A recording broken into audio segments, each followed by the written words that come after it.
Hello everyone! This video will be about the 21st century skills. A very hot topic, you may say. Everyone talking about it, everyone trying to kind of adapt their curriculum or syllabus towards the 21st century skills.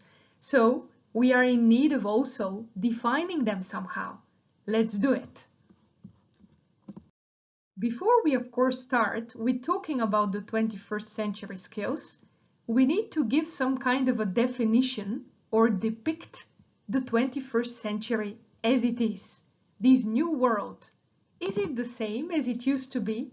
The century of the 19th, the century of the 18th or the 20th?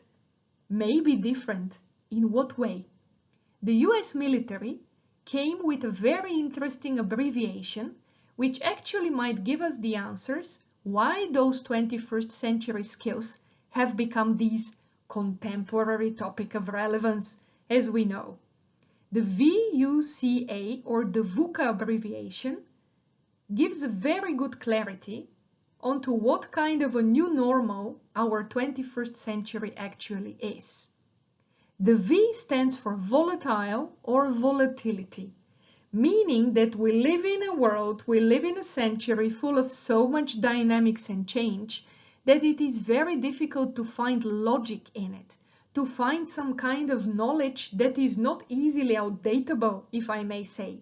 If something is valid today, then in only a few years' time and maybe already in 12 months' time, it becomes some sort of irrelevant and outdated. And how do we dive and swim into an ocean that is full of so much information that we hardly can become aware of which one is true, authentic, and which one is fake? And if we would look into the U of the VUCA, the U stands for uncertainty.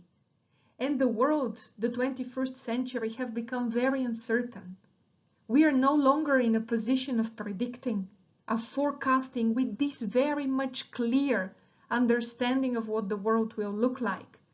We have to somehow trust the process, to align to possible designs of our future, and to live with the idea that everything is continuously changing. Moreover, if we would go to the C, the world is also very complex, meaning there is a lot of chaos. When we go to cause and effect relationships, we almost cannot find them because we started dealing with lots of complex issues such as poverty, climate change, coronavirus quarantine, and many, many more, for which we are not easily finding answers. We are contextualizing possible futures and evolutionary scenarios, but not specific recipes or answers. And last but not least, the A of the VUCA stands for ambiguity, ambiguous. If you would imagine yourself being on one cube and then think of where exactly in that cube are you sitting at, are you standing at, and then looking at the different perspectives that surround you, then your perspective, your understanding becomes different. This is also our world.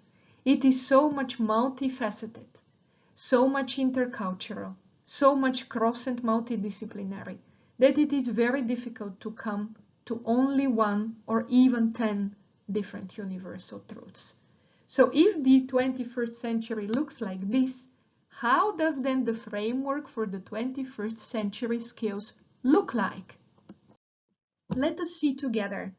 The OECD and plenty of other organizations tried to incorporate what kind of skills actually each and everyone coming into education, from primary to secondary to university and post-university graduation, may need in terms of skills. And they gave us this beautiful rainbow framework, which consists of very important several ingredients.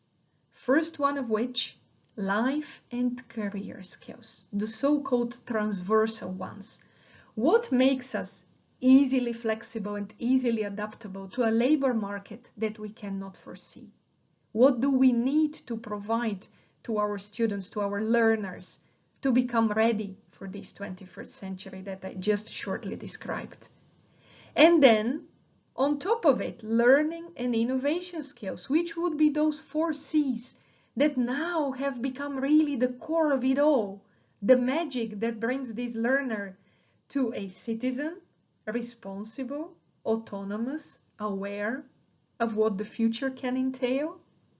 And then, of course, next to that, something very important, information, media, and technology skills.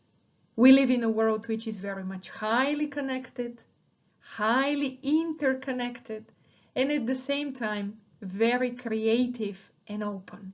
This requires us to move easily, virtually as well as physically, from one idea and information possibility to another.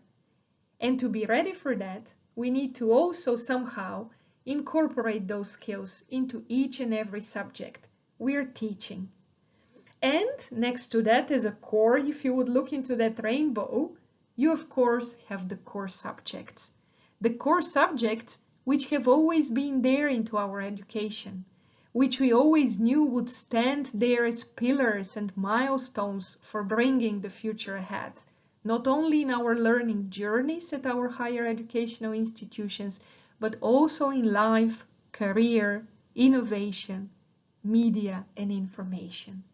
And if you may look into the ripple effect or all these foundation that is sustaining our framework, you would see that all these skills need to be found and need to be also catered for and empowered in the standards and assessment for our education, in the curriculum and instruction principles that we are providing, in the professional development of our lecturers, teachers, staff, management, stakeholders, and industry, and in our learning environment, which has to be supportive towards those skills. And if I may finish with the core of these 21st century skills, because they are many, trust me, if we start now outnumbering them, maybe it wouldn't be just around 6-7 minutes talking about it, but would be taking us a month discussion about them. And we go to the 4 C's, to the core of it core. And in the center, there is creativity. There is this continuous innovation that we need to give us a picture that is understandable, clear, and with visionary thinking for our students, making them agile, making them willing to be more innovative, accepting change as an inherent characteristics of what they will be doing for the future. But in order to be creative and innovative, they are the ones who have to critically assess, analyze, synthesize, think. They have to do that in a collaborative environment, never on their own, and understanding the power of the community. And last but not least, the cherry on the cake, if I may say so, to be very fluent in their communication. Not by means of language only, but by means of any sense that our human nature gives us. Because communication is the basis for interaction. The basis for interaction builds upon creating communities and collaborative work. And that can only be sustainable if we act in a critical thinking way and in a very creative and fun one. This is what we also need to provide in our educational experiences to our students. Please incorporate it as much as possible into the development of your syllabuses. Thank you.